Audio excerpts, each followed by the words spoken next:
Well, welcome all. We are happy to have you here as we delve into the art archives and examine the works of Spencer T. Banks, whose popular graphic designs and comic strips in the 1930s through 1960s were groundbreaking, as you will learn today. I'm Beth Pike with the State Historical Society of Missouri, and joining us to enlighten us about the creative world of the St. Louis artist is our art curator, Dr. Joan Stack. While we have you here, we just opened a new exhibition in the art gallery at our headquarters in Columbia through September 2025.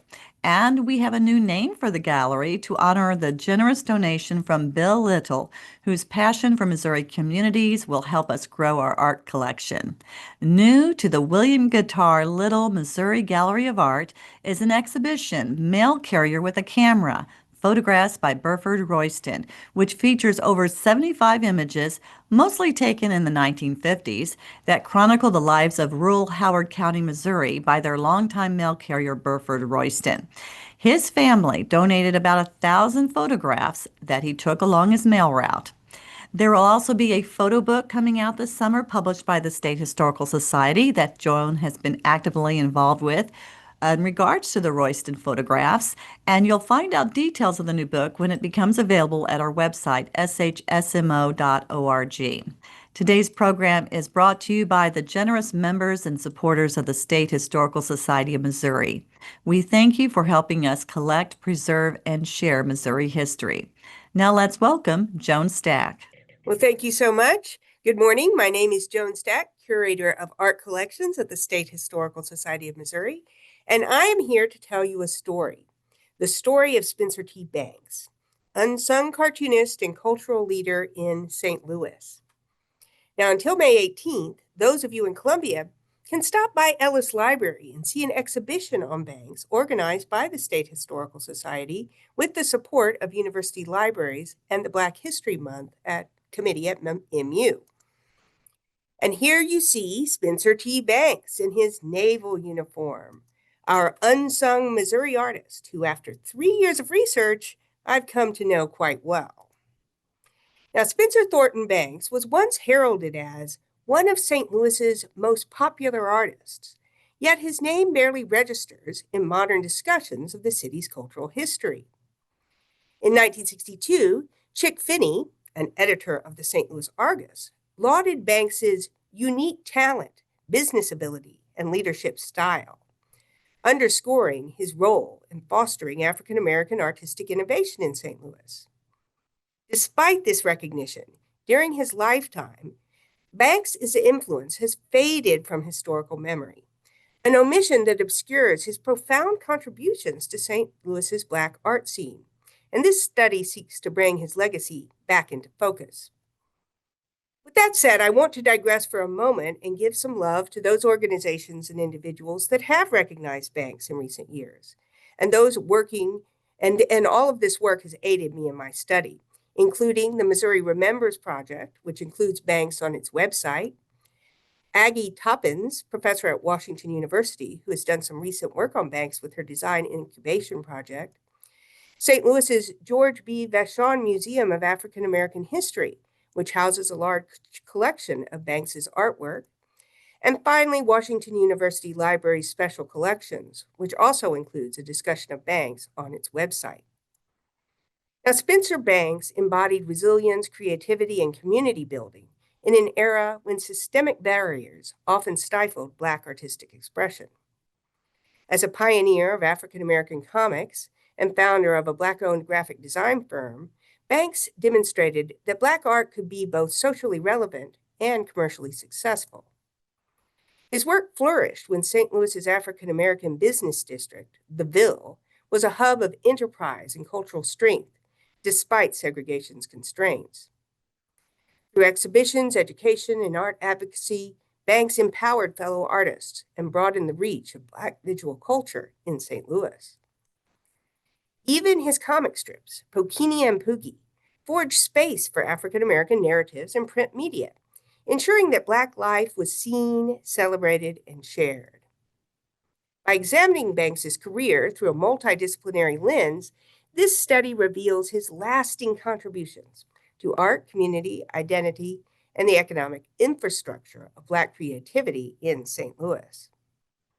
Now, to tell this story, I'd like to transport you back to another time and place, to the vibrant heart of the African American community in St. Louis's the Ville. In the 1930s and 40s, this was a community of families, working men and women, with schools, businesses, churches, and thousands of people living rich and interesting lives. Some of these folks, including the family of Spencer Banks, came to St. Louis during the Great Migration, fleeing the poverty and white supremacy that dominated the Old South in the 19-teens and 20s. Now, racism and segregation were a major issue in St. Louis as well, but the Black community was strong, and African American business and union leaders made education, voting, and entrepreneurship possible, even if prejudice and racial violence persisted. In the Ville, creativity thrived in music, dance, literature, and, as we shall see, on the comics pages of the local Black newspaper, where in 1939, Spencer T. Banks introduced not one, but two comic strips centered on Black life. Poogie, which followed the adventures of a little black dog by that name, and Pokenia, which was the name of the title character in the first comic strip to feature an average middle-class Black working woman as its heroine. Banks was not a Missouri native. He was born in 1912 in the rural community of Clarksdale, Mississippi, the only son of Ellis and Eleanor Perkins Banks. His name likely honored his two grandfathers, Spencer Banks and Thornton Perkins, both of whom were farmers in Mississippi, reflecting the family's deep roots in agricultural life. In 1924, amid the Great Migration, Alice and Eleanor uprooted their family and moved north to St. Louis with their adolescent son, Spencer, to seek new opportunities in an era of profound social and economic change. His father, Ellis, secured employment as a painter with the St. Louis Security Fire Door Company, a position he held for over a decade. During his teenage years, young Spencer Bank attended Sumner High School in St. Louis, where he studied with the school's influential art teachers, Grace L. Nichols and Frederick C. Alston. Aside from Nichols and Alston, Banks would later credit another St. Louis artist as a great inspiration. Only 6 years older than Banks, St. Louis-born Elmer Sims Campbell spent his freshman year at Sumner. Campbell was such an extraordinary role model for Banks, I want to take a few minutes to tell his story. Campbell's father, Elmer Carey Campbell, had strong ties to St. Louis and Sumner. He graduated from Howard University and came to St. Louis in 1895 to teach chemistry, and eventually became the Sumner assistant principal. Soon after his arrival, he married fellow teacher Elizabeth Sims. The couple became parents to Elmer Sims Campbell in 1906. Young Elmer lost his father when he was only 4 years old. During the next 10 years of his life, he lived with his mother and grandparents, George and Mary Sims, in St. Louis.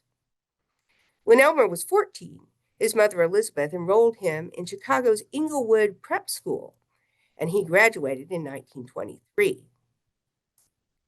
During this period, Campbell became a wunderkind in the comics world.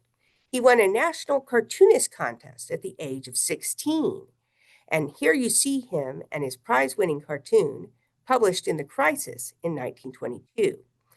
A World War I veteran kneels at the grave of a fallen soldier. The caption reads, "We've won, buddy." In the later 1920s, Campbell returned to St. Louis, where he worked as a graphic designer for several years.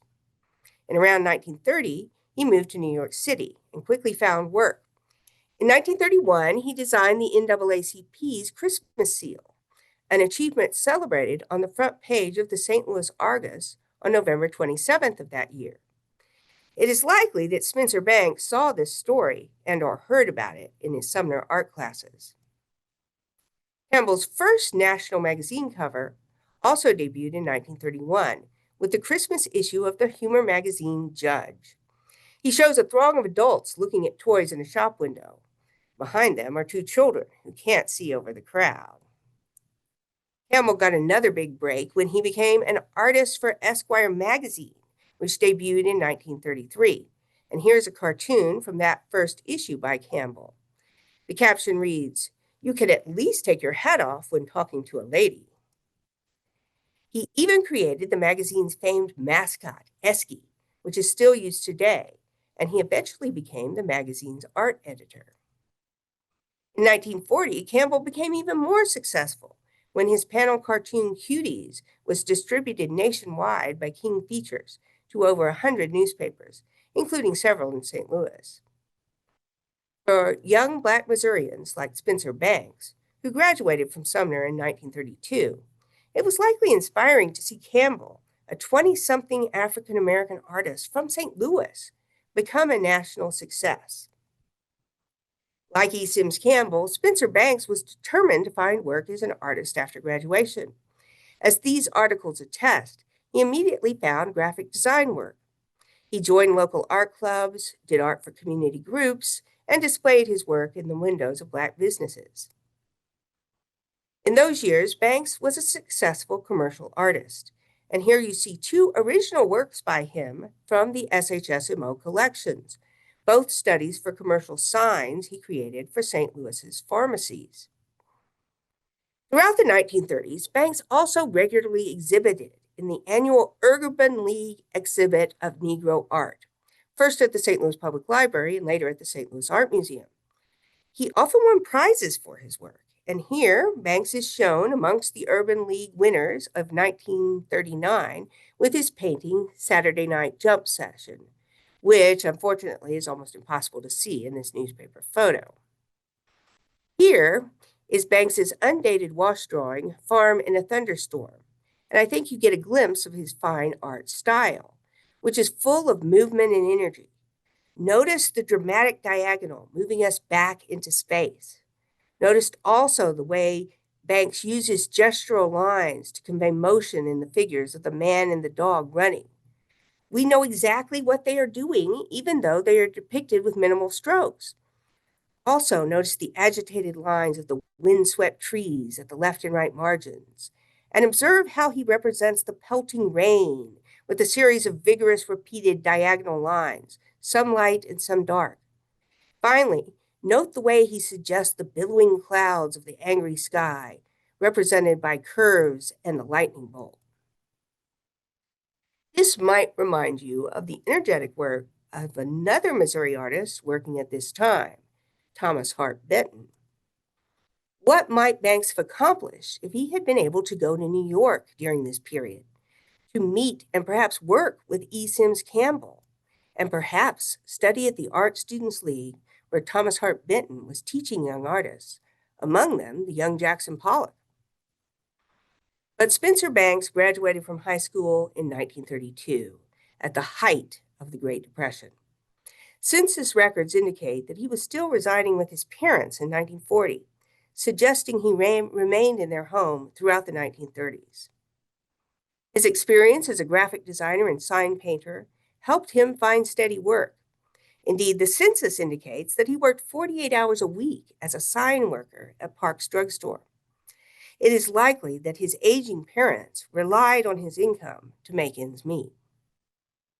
Now, as Banks's professional career flourished, he met a young nurse named Sarah Richardson, who would have a profound effect on the artist's life. Sarah Jane Richardson's life story is a blend of academic excellence, community service, and professional dedication. Born in Indiana in 1913 to Frank and Lucille Johnson Richardson, she excelled academically from a young age, graduating with honors from Richmond, Indiana's Morton High School in 1932. Her passion for helping others led her to pursue a nursing career in St. Louis, where she earned her nursing degree in 1935. As an alumna of the nursing school, Sarah raised money for scholarships. In 1940, at a charity dance, she was named Miss Homer G. Phillips, and a stylish and glamorous photo of Sarah was published on the front page of the St. Louis Argus. It is possible that by this time, Sarah had already inspired her boyfriend, Spencer Banks, to create a comic strip character, Pokenia, a smart and stylish working woman who first appeared in the Argus in 1939 and bears some resemblance to Sarah Richardson. Black women were rarely seen in popular comics and were even more rarely represented as comic strip heroines. Banks may have been partially inspired by two other comics featuring Black female leads that debuted in 1937 in the nationally distributed Pittsburgh newspaper, the Pittsburgh Courier. These were Society Sue and Family by Sam Millet and the groundbreaking Torchy Brown in Dixie to Harlem, created by America's first Black female cartoonist, Jackie Ormes. Sam Millet's Society Sue was the daughter of a rich Black family that had retired from working class life after winning a fortune in a sweepstakes contest. The comic provided African Americans with a comedy of manners featuring a wealthy African American family. Beautiful Society Sue was sophisticated and had a somewhat superior attitude, while her parents were portrayed as more comically nouveau riche. Jackie Ormes' Torchy Brown, who looks a bit like Ormes, followed the adventures of a young Mississippi woman who pursues fame and fortune at Harlem's Cotton Club. Torchy was a sexy, sassy, and independent woman, and Ormes often showed her and her friends with minimal clothing. She lived an exciting, sometimes risque bohemian life of a popular entertainer. Banks's Pokenia was a bit different. Like Society Sue and Torchy Brown, Pokenia was an attractive woman, but she was more like many of her readers. She was a middle-class working woman, and the strip took place in the Black-owned department store where she worked. The store was located in an African-American neighborhood similar to St. Louis's the Ville. And here you see Pokenia entering the rug cutters department store, hoping to find work. The original pen and ink drawings for the earliest strips of Pokenia are preserved in the special collections of Washington University in St. Louis's library. In summary, Pokenia follows the story of Pokenia and Eddie, co-workers at a department store who fall in love. Meanwhile, a jealous fellow worker, Full-a-Suit, pursues Pokenia's affection, but he is rebuffed. The vengeful Full-a-Suit is also an embezzler and gets involved with a criminal gang. The earliest of these strips did not appear in the Argus, and we're not sure where they appeared. They may have been in some kind of independent publication or in another Black newspaper, perhaps the St. Louis American. However, this cannot be verified since no issues of the American survive in a publicly available format at this time. And there is some indication that there was turmoil at the American in the late 1930s, which may account for this lack of availability. This panel appeared in the Argus in 1940, about 6 months after the strip began running in that paper. It was designed to reintroduce readers to the characters. Pokenia, our heroine, a pretty girl to whom many exciting adventures are happening, and who is much in love with a young man named Eddie, our hero, who would rather fight for all that he is worth to protect Pokenia from danger of any kind. F.B. Full-a-Suit, the villain, because of his dislike for Pokenia and Eddie. Full-a-Suit has padded the accounting books, stole large sums of money, and put the blame on Eddie. Our two final characters are the Chief and Shoplifting Sally. The Chief is the leader of a tough gang trying to get Full-a-Suit's money. He had Full-a-Suit beaten up and has captured Pokenia and Eddie. Shoplifting Sally has just been introduced, but she has proven that she is on Pokenia's side. We join the story as a member of the Chief's gang kidnaps Pokenia and Eddie at gunpoint. The gangster says, "Okay, you two, come inside. The boss would like to see you. No monkey business." Meanwhile, inside the hideout, the boss is threatening Full-a-Suit, who has just been beaten up by the gangsters.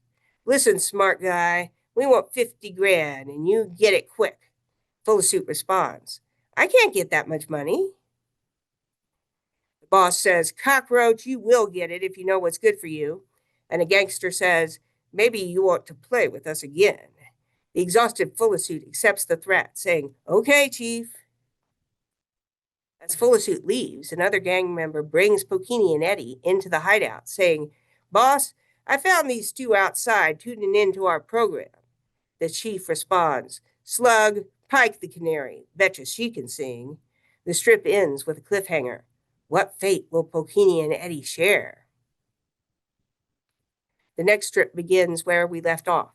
The gang has Pokenia and Eddie in their power. The chief wants the beautiful Pokenia for his girlfriend and says, "Come, me proud chick, I'll make my gang rob and steal for you. You can be on big time." Pokenia pulls away, shouting, "No, you big bully." Just as the chief is making advances towards Pokenia, shoplifting Sally walks in and sees what's going on. The other gang members are afraid. One says, "The chief's girlfriend. Let's scam, Spike." The other says, "You said it, Bo." Sally punches the chief, shouting, "Just a minute, big boy. No dame is going to take my place. You'll put her in the basement, too." The wounded chief agrees. All right, shoplifting Sally. In the final panel, Pokenia and Eddie are tied up in the basement. Pokenia says, "Eddie, what will they do next?" And Eddie responds, "This gang will do anything." In the fourth strip, we are back in the department store office where Pokenia, Eddie, and Full Suit work. The two lovers are still being held captive while the beaten and bruised Full Suit comes into the office. The janitor says, "Looks like a Mack truck hit him, if you ask me." The office girls respond, "Boy, old Full Suit must have had an accident, and I wonder what hit him." Full Suit sits at his desk in pain, saying, "Oh, my head is cracking open. If I can only get away from that gang." We then see what's happening in the fancy office of Mr. Greenbill, owner of the large department store. Greenbill says to his assistant, "Tell Full Suit and Eddie to come in here." She responds, "Yes, sir." And we learn that the strip will be continued next week. In the next strip, the assistant enters Full Suit's office. Oh, wait, sorry. In the next strip, the assistant enters Full Suit's office and tells him, "The boss wants you and Eddie to come into his office right away." As he approaches the boss's office, Full Suit has an idea. Mr. Greenbill is shocked by Full Suit's appearance and says, "What's the matter with you? Did a train hit you?" "No, sir," says Full Suit. "Eddie beat me up because I caught him stealing money and padding the books." The boss shouts, "What?" And the story is to be continued. As the next strip begins, Mr. Greenbill calls in his assistant. "In here quick," he says. She responds, "Eddie didn't come to work today, sir." Full Suit continues to lie about Eddie, telling Mr. Greenbill, "You see, he has run away with the money. $50,000 by my book." Mr. Greenbill is in tears as he visualizes $50,000 flying away. He tells his assistant and Full Suit, Get out, both of you." Full Suit takes advantage of Eddie's absence and sneaks into the safe room, saying to himself, "I'll take enough money to pay off that tough gang. Now for a clean getaway." Meanwhile, the office girls converse. Greenbill's assistant says, "Girls, Eddie has taken $50,000 and skipped town." One woman says, "Pokenia must be with him. She didn't show today." Another says, "I told you she was up to no good." While another responds, "I don't believe it." The next strip finds us back in the gang's hideout. Shoplifting Sally has untied Pokenia and Eddie. "You two do as I say," she says, "and I will get you out of here." While Sally tells them they can take or leave her help, Eddie says, "We'll take a chance on anything to get this gang." And Pokenia agrees. "Yes, what is your proposition?" Meanwhile, Full Suit is on the street and says to himself, "I'll just skip town and keep this money." Unfortunately for him, some gang members are watching. A gangster confronts him. "No, you don't. Beat it. The chief wants that bag." The other says, "The chief had us trail you." In the next strip, Full Suit protests. This is my money. One gang member says, take off those glasses. And the other says, you can tell that to the chief. Full-of-Suit tries to bargain with the gangsters. Boys, I can make you rich. I can give you a cut of this money. One of the gangsters breaks the fourth wall and looks at the viewer, saying, listen to this guy, trying to bribe honest working men like us. Can you dig that? Full-of-Suit becomes desperate. There's more money where that came from, and I can get it. One gangster grabs the bag, and the other says, no soap. You would double-cross your old man. Full-of-Suit is bundled into a car. Bring him to the hideout, says one gangster. The other says, when the chief sends us on a job, we do it. Full-of-Suit sputters, you wouldn't do this if my other arm were free. Members of the gang bring Full-of-Suit to their hideout. One says, oh, let me slug this rat. And another orders their captor to get inside. The gangster at the door says, bring in the polecat. Unfortunately, readers never learn what happens to Pokenia, Eddie, and Full-of-Suit after this episode.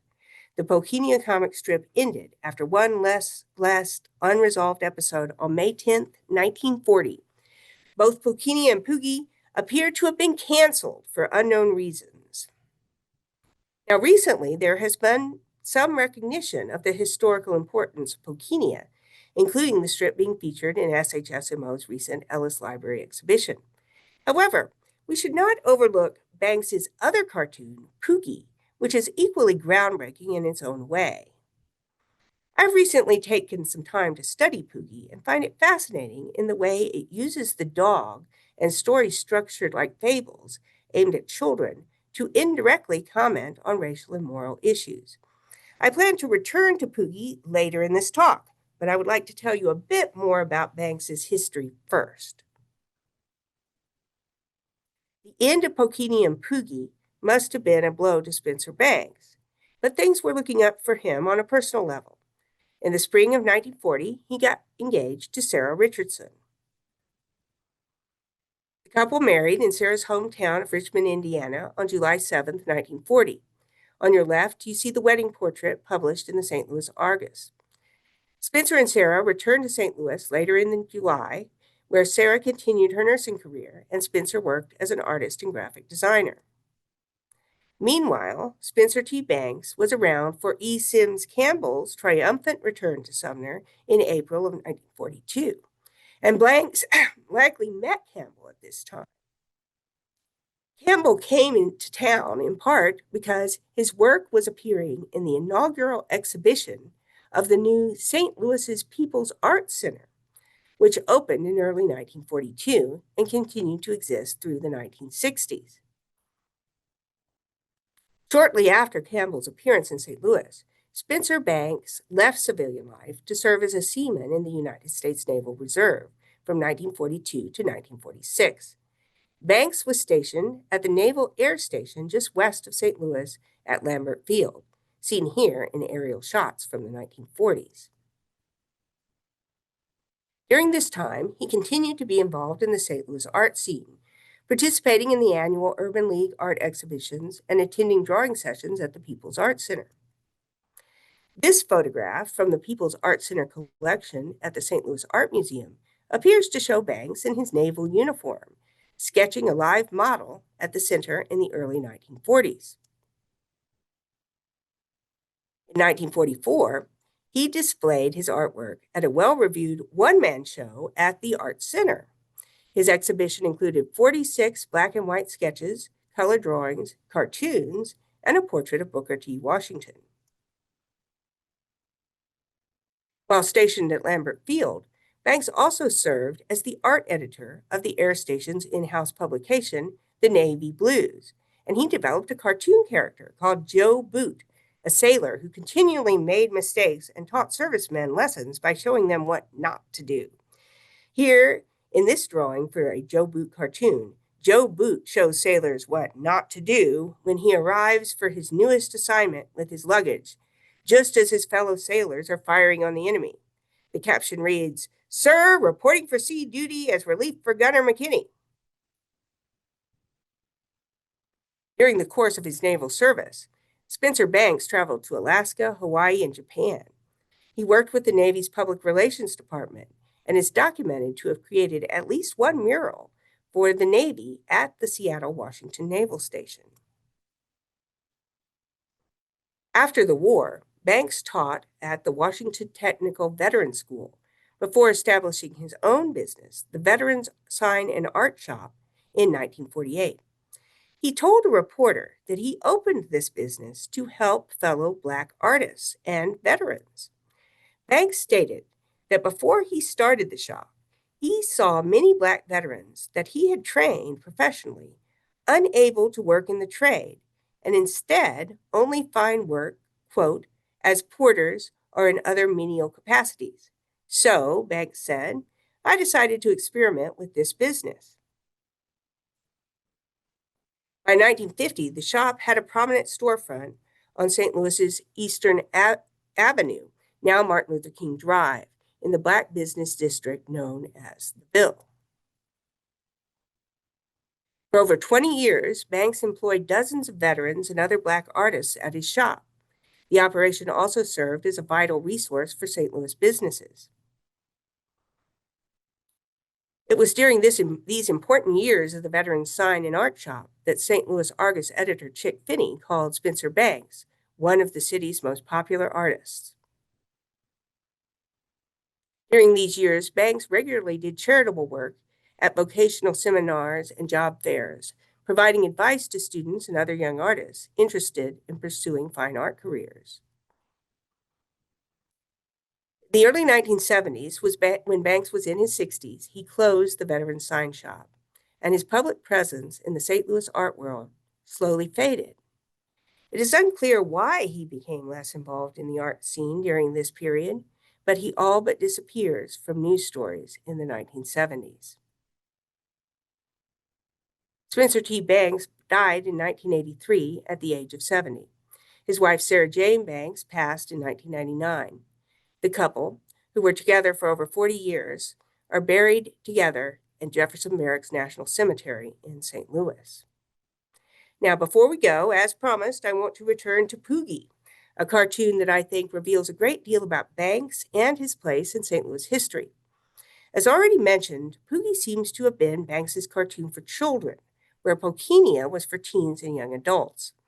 The story of Poogie reads like a children's fable, told from the point of view of an anthropomorphic dog with whom children could identify.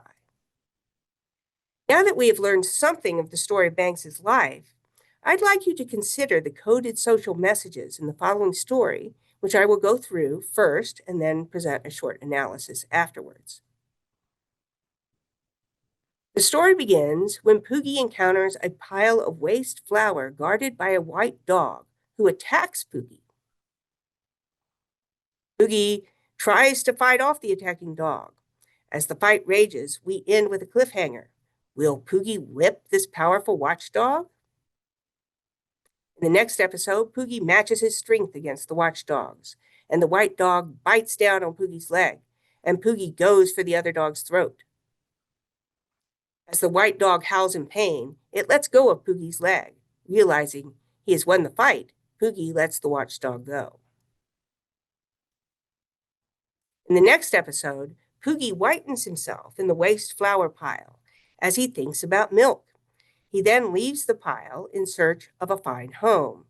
He takes one of 3 bottles of milk left by a milkman from the back porch of a home. Poogie drags the milk through the streets until he reaches a gate of a tumble-down neighborhood. In the next installment, Poogie hides behind the corner of a poor family's home where Poogie has deposited the milk on the steps. We learn that Poogie has done this before because a Black child inside looks out and says, "Look, Mom, the milk is here again." The mother steps out to get the milk, saying, "Oh dear, I wish we could thank the kind person who leaves this milk." Once inside, the mom gives the milk to her bedridden child as Poogie peeks through the window. The doctor says, "You'll be up soon if you drink your milk, but we have no money to buy it," she tells the boy. "Someone has been kind and leaves milk to make you strong." "Gee, Mom," the boy says, "I feel better. I'm going to get up tomorrow. Oh boy." Meanwhile, Poogie runs off happily. In the next episode, we find Poogie running towards a stream to wash off the white flour. He jumps in with a splash. He climbs out, panting happily. Behind a wall, two men watch. He's coming now. There must be no slip-up, one says to the other.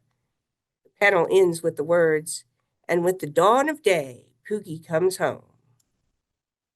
In the next episode, we learn that the men are policemen. Poogie has walked into a trap set to catch him for taking milk. "Grab him," yells one policeman. "Don't let him get away." The cop in plain clothes says, "I have him." We then see a surprised and worried Poogie with a rope around his neck. A policeman pulls him along. "Come on," he says, "you're going to jail." Poogie is dragged into a jailhouse. The jailer says, "So you're Poogie, the milk thief. Boy, you'll get it."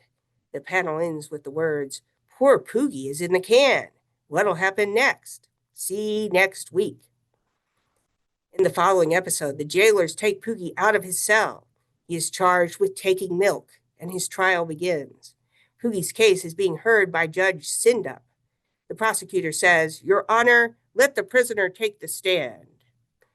Poogie wears a ball and chain on the stand. The lawyer says, "You're a public enemy crook. You caused an innocent man to be falsely accused. You resisted arrest and attacked an officer of the law." He puts his finger on Poogie's nose. "Poogie, I will prove you guilty and convict you." The panel ends. They're showing no mercy for Poogie. He's really in hot water now. In the next episode, we return to court. Hank, the man wrongly accused of Poogie's crime, dressed in prison stripes, is on the stand. The crowd yells, "Make glue out of old Poogie. Send him to the pound. And I could use some glue." The judge calls the court to order and says, "The jury may retire to their chamber to decide the verdict." Meanwhile, the boy who had received milk from Poogie, little Sonny, sees Poogie's picture on the front page of the St. Louis Argus with the headline, "Death Asked for Milk Stealing Poogie." The episode ends with the words, "Will Sonny help Poogie? He needs it." In the next scene, we see Sonny, still on crutches, running towards the court to help Poogie. "Gee, I wish I could go faster," he says. Meanwhile, we see a cat pursuing a little gray mouse in the background. In the next panel, we are back in the courtroom, waiting for the return of the jury. Poogie stands on the dock with his ball and chain. The crowd yells, "Hurry, hurry! There can be only one verdict. Poogie is guilty." As we look down, we see a small black baby who has gotten away from his mother, crawling along the floor. "Me like Poogie," he says. Suddenly, the mother notices the baby is missing. "My baby!" she shouts. "Where is my baby?" "Look, ma'am, there's your baby," says a man. "Uh-oh." In the final panel, we see a snake slithering through a hole as the baby approaches. The panel ends with the words, "All eyes left Poogie and turned directly to the baby. There was something coming out of a hole in the wall. The baby is in danger." In the next episode, Poogie looks down to see the dangerous snake crawling between himself and the baby below. The mother shouts, "Save my baby!" The crowd is frozen, and a man says, "Lady, we can't do anything. The snake will strike the baby if we move." The men in the crowd hold the mother back. Next, we see the snake eyeing the baby, and we learn that to a snake, man is an enemy, regardless of age. The serpent is coiled up and poised to strike. At that moment, Poogie rolls the heavy ball to the edge of the dock and jumps downward in an effort to save the baby. The story is to be continued next week. In the next episode, we see Poogie landing on the ground next to the baby with his ball and chain. He snatches the baby away just as the snake strikes, and the snake misses. The crowd is amazed. "What a dog!" they shout, and "Attaboy, Poogie!" The mother proclaims, "My baby is saved!" Meanwhile, as Poogie tries to pull the heavy ball away, the snake turns to attack. The comic's narrator informs us that next week's cartoon will begin a fraction of a second after this moment. In the next episode, we see fangs against fangs as Poogie catches the head of the snake between his teeth. The snake responds by wrapping its body around the dog. As the snake tightens its grip with all its strength, Poogie finally has to let go of the snake. The baby says, "Me help." Just as the snake lifts his head to bite Poogie, the baby socks the serpent in the head with his right fist. The next episode shows the baby battling the snake. We learn that the infant puts all he has into the fight. Once the snake is free, it rushes back into the hole in the wall. The baby embraces Poogie, and hearts indicate their mutual love for one another.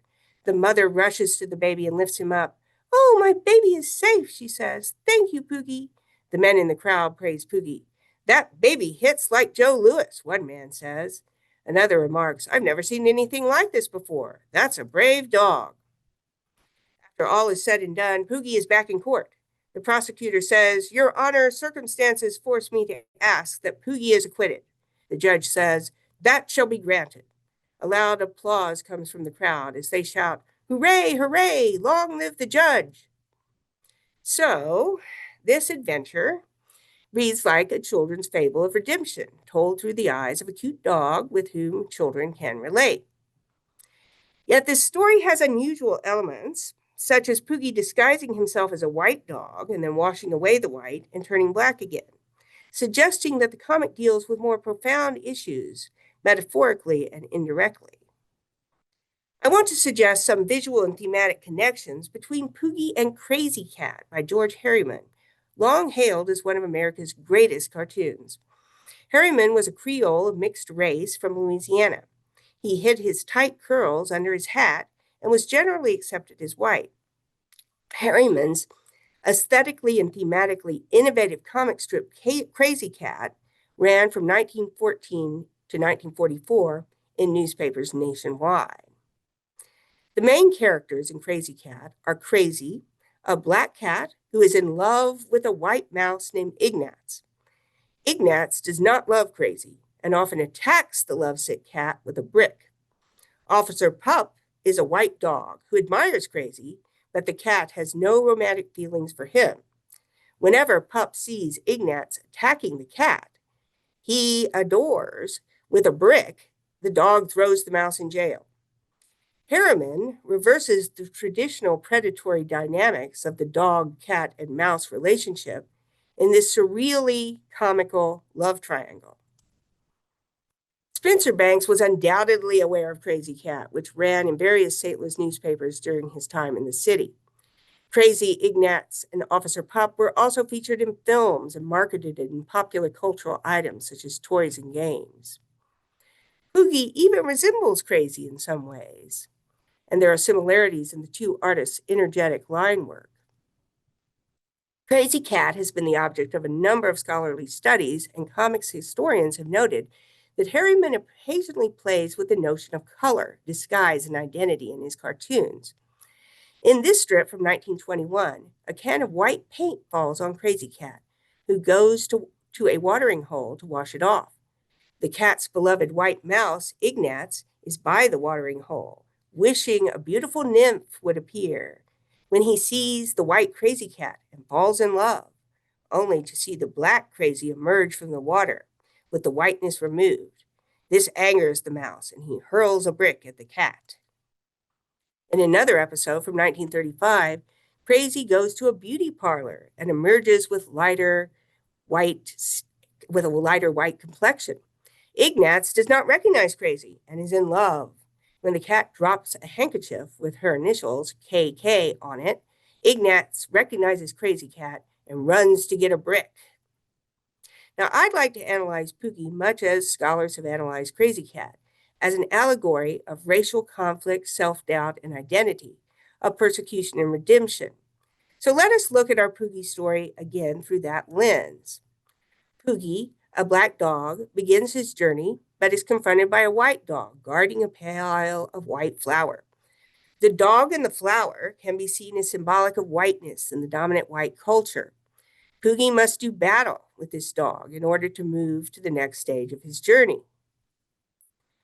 When the white dog retreats, Poogie then uses the flour to disguise himself as a white dog, an act which can be viewed as a metaphor for racial masking, cultural conformity, and the ability to assimilate into white culture. Poogie goes looking for milk, a symbol of the basic necessities of life. He finds 3 bottles on the back porch of a fine-looking home in a rich neighborhood, and he takes 1 jug. Poogie finds the small, rundown house of a poor Black family and secretly leaves the milk on the front porch, an act of selfless charity. When he learns the boy is getting better, he runs away joyfully. After successfully aiding the child, he washes away his disguise of whiteness and reclaims his Black identity, only to be arrested by Black police and persecuted by the government, law, and his own community. Poogie accepts his arrest and his fate, reflecting an acceptance of the social order. When Poogie is jailed and tried, he is told that his theft led a man to be falsely accused of milk thievery. This persecution reflects the lack of fairness often experienced by minorities and the underprivileged. Poogie stands on the dock, confined by a ball and chain, as the jury decides his fate. Meanwhile, a Black baby, who one can see as representing innocence and hope for the future, gets away from its mother and crawls around the court. A snake, a time-honored symbol of sin, evil, and hate, slithers towards the baby. Poogie risks his life to save the child. The snake then turns on the dog, nearly killing him. The dog is saved when the previously helpless baby, representing upcoming generations of Black people, draws strength from the dog's example and strikes the serpent with his right fist. The baby battles the snake until, like the defeated white guard dog we met at the beginning of the story, the serpent retreats. The baby embraces Poogie. The dog's charitable theft is forgiven, and sins of injustice, represented by the snake, are temporarily conquered. Community fellowship is celebrated by all. Poogie's love and desire to protect the vulnerable temporarily overcome injustice, earning him redemption. In this story, we can see Poogie's journey as reflecting aspects of Banks' lifelong commitment to family and community over personal fame and fortune. Poogie experiments with assimilation, and his search for identity can be seen as symbolic of Banks's own, while the dog's trial reflects the broader struggles and trials of poverty and systemic racism that Banks and others endured in the 1930s and 40s. Ultimately, Banks, like Poogie in this story, found fulfillment by using his talents to strengthen and serve his community. In conclusion, Banks' legacy is deeply intertwined with the artistic, entrepreneurial, and social currents of his time. As a trailblazer in African American comics and a founder of a Black-owned graphic design firm, he defied entrenched racial barriers, proving that Black artistry could thrive commercially as well as culturally. His career unfolded within a dynamic African American business district that fostered collective ambition within the community. Through his comic strips, Pokenia and Poogie, Banks extended his artistic outreach, celebrating Black life and resilience, providing role models for Black men and women, and critiquing the racial status quo. Finally, my goal with this talk has been to explore Spencer Thornton Banks' place within the mid-20th century cultural landscape of St. Louis, while opening up broader discussions on race, assimilation, and the economic forces that shape artistic creation. Above all, I hope that we can continue thinking about how visual culture reflects and molds our identities on both an individual and a societal level. And I appreciate your time and welcome any questions. That was wonderful, Joan. I grew up reading Garfield, but I think if I was a kid in the 50s, Poogie would have been my go-to. That was just delightful. But of course, you've been able to really delve into the scholarly part of that, which I don't think we always think about, when we're reading the cartoons, but all the meaning behind it. So I found that very interesting and fascinating. And I'm glad you mentioned the Missouri Remembers Project, which was created for the Missouri Bicentennial. And you mentioned at the beginning of the talk. So it is a wonderful online resource to learn about Missouri artists, some of the lesser known ones of our past. And it includes Spencer T. Banks. And so that link is missouriartist.org. We do open it up to your questions and invite you to just to enter that in the Q&A. But I just did want to ask you, Joan, how was it that you became familiar with Spencer Banks? Well, it all started when the Black History Month theme in, I think not this year, but last year, was Black artists and Black creativity. And so I thought, well, we need to do a show at the library on a group of Missouri Black artists. And so I looked for artists from different periods. And Spencer T. Banks really was interesting because he was a cartoonist and he was from a period we didn't have represented very well. So I got really interested in him and continue to be so. And I'm hoping to work on a scholarly article on him. I'm in the process of doing that. There's lots of more things I want to do. I want to go to St. Louis and see that Vashon museum collection, for example. Right. Now, Homer is joining us and he asked, can you tell us more about Murray L. Thompson, the co-creator of the strips? Now, I can't find out what much about Murray Thompson. He does not appear to have been an artist, or at least not a well-known one in St. Louis, because there's nothing about his art in the Argus or the American, and there was so much about Banks. So I wonder if he was either an entrepreneur who was working on this idea of creating a syndicate, which might lead to the comics being picked up by other places. I mean, they make this big point of saying Spencer at the Thompson Bank Syndicate, world rights reserved. And so I think there were ambitions there. And so I wonder if Thomas was involved with that, or perhaps he did some of the writing. It's really hard to know. He seems to have been a collaborator. He doesn't appear in any other Banks associated works. So aside from these cartoons. So I'm sorry, I don't know a bit more. I've tried looking up in the newspapers to see if he's mentioned at any point, and I haven't found anything. And I've also tried the ancestry.com and haven't gotten very far with that. I mean, unfortunately, Thompson is a fairly common name, and so there are lots of Murray Thompson, so I can't determine which one is him. He's a bit of a mystery. If anybody has the answer to that, let me know. Well, maybe somebody in our audience will know and can leave you with some of their information. In fact, your email is also in the chat function if anybody wants to talk to Joan directly or follow up with an email. It's in the chat function too. Now, I know lesser known but equally important in our state. What were the challenges in researching Banks and his artwork?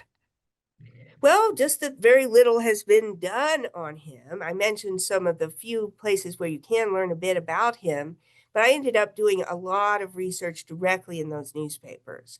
There was a lot about his life story in the newspapers, and there was also a lot about the comics. So I was able to discover some things, some new stuff, by really delving in and looking at every single page of the Argus to find anything about Banks. And I would say I've got a lot of these bookmarked on newspapers.com, but I've probably found 80 different things, including these comics that I've bookmarked to try to go back and do more research on it. I'm still looking for more. Well, Kim commented that the Vashon High School collection is a great resource. So, Yeah. Now, he didn't go to Vashon High School, but the Vashon, and so I'm not quite sure, and maybe somebody knows exactly how the Vashon Museum of African American History, which is in a beautiful home that's been transformed into a museum, how that is connected. I'm sure the families of the home, perhaps, and the high school are connected some way. I'm just not sure. But yeah, I should go to the Vashon High School and see what they might have. I think that at least Spencer Banks did go to Vashon sometimes to do these programs to help kids understand the possibilities of what you could do with a talent in art to make a living. That was something that seemed to be a big passion of his. were you able to track down any relatives of Banks when you were doing your research? Now, Banks didn't have any children. I did track down, and I'm hoping to get in contact with him, a man who was one of the people who worked at his shop. So that is my next step to see if I can find out a little bit more about the shop And if I can talk to this guy, he may be able to answer a few of these questions. So he would have been a young man when Spencer Banks was older. Well, I'm sure you would be interested in collecting any of his artwork and bring it to the society. So if anybody has any leads out there Yes. in private collections and so forth. But where could somebody view any of his artwork besides a private collection? Well, there the places where you can find it, and you can find it on some of these website sites, are the Missouri History Museum. And I originally had a little bit more about some stuff he did that's in that collection, but had to take that out because it's been, I had a lot of comics to read. But there are some really wonderful things in the Missouri History Museum. He did some large heads of Hollywood stars that they removed from an old auditorium, and they have these in their collection, and those are a lot of fun. And then they have also some drawings that he did for various charity events and original sketches, etc. There are also some works apparently at this Vashon African American History Museum, apparently quite a lot, which I think may have come from his parents. So they came from his family in that way. He was an only child, and then he never had any children. There, I'm thinking when I was doing this research in the genealogy side of things, I found that his wife's brother also worked at that fire door company. So it's possible that there might be, through uncles and people on that side, the mother's side, there might be some relatives still in the St. Louis area. They would probably be like third cousins, etc. But didn't find out whether the brother had children or not. But Um, unfortunately, he had no direct heirs. sure. One of our attendees also mentioned the St. Louis Art Museum Graphic Design Collection. Another. Yes. Do they? I'm not sure if they say if they know. Tell me if the graphic design um, collection has anything by Spencer Banks. On their website, they have a drawing, but they say it's from the Vashon Museum. So they did have that picture, which I believe to be Banks, from their People's Art Center collection. And Banks was very involved with the People's Art Center. Again, I wish I could have talked about that a little bit more. He was very involved in it coming to St. Louis and raising money for it. And it was like his dream to have a art center available where people who didn't have a huge amount of money could do life drawing and learn about art. And so that was also something he was very passionate about. And so you'll find they used to do a party every year to raise money, both for the Art Center, but also for the Urban League exhibitions of Black art that Banks participated in. And he was a great supporter of that as well. Again, to make Black art visible and to let young artists know that they can be artists and that there are people that they can look up to in the Black community. And I think that was very important to Banks, and I think he continued to want that to go forward and to support that when he became an adult. Our colleague Kevin Walsh, he just wanted to pipe in that Joan, you sound a little like your father, who's a famous cartoonist when you read those cartoons. So, Yeah, well, coming to the State Historical Society was a good fit for me because I have always respected cartoons as important visual art, which has not always been the case for everyone. But one of the things the State Historical Society has is a very fine collection of editorial cartoons, but also other types of cartoons. We do have one Spencer Banks cartoon. It's of an airplane. I again had to take it out. I think it might have been done during his military period, and it's of an airplane flying over a field, and it says, "My dad always said you'd get to the top one day."